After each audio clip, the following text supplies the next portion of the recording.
ઉપરકોટનો કિલ્લો. હવે ઉપરકોટ હમણાં જ આપણે જ્યારે ગુફાઓ ભણતા હતા ત્યારે વાત કરી હતી. તો ઉપરકોટનો કિલ્લો ક્યાં આવેલો છે? તો બધાને ખબર છે ભાઈ જુનાગઢની અંદર આવેલો છે.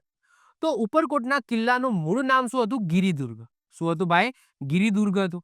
અને આ કિલ્લામાં પૌરાણિક અડીકડીની વાવ અને નવઘણ કૂવો આવેલો છે. તો અડીકડીની વાવ ક્યાં આવેલી છે? નવઘણ કૂવો ક્યાં આવેલો છે? બધાને ખબર છે. ક્યાં આવેલો છે? જુનાગઢની અંદર આવેલો છે.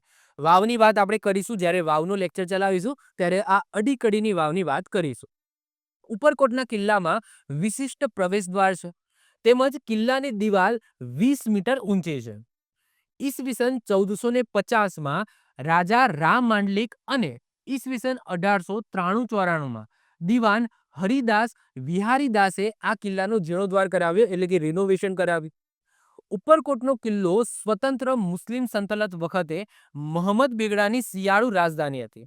તો ચોમાસુ રાજધાની એમને ચાંપાનેરમાં બનાવી હતી, જ્યારે શિયાળુ રાજધાની ક્યાં બનાવી હતી? આ ઉપરકોટના કિલ્લાની અંદર બનાવી હતી મહંમદ બેગડાએ.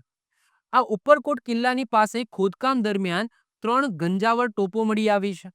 અને ખાપરા અને કડિયા આ ગુફાની વાત થાય છે તો ખાપરા અને કડિયા નામના બહારવાટીઓના બોયરા જે આપણે ગુફામાં આ જોઈ ગયા તો એ પણ તમને ક્યાં જોવા મળશે? આ ઉપરકોટના કિલ્લાની અંદર જોવા મળશે.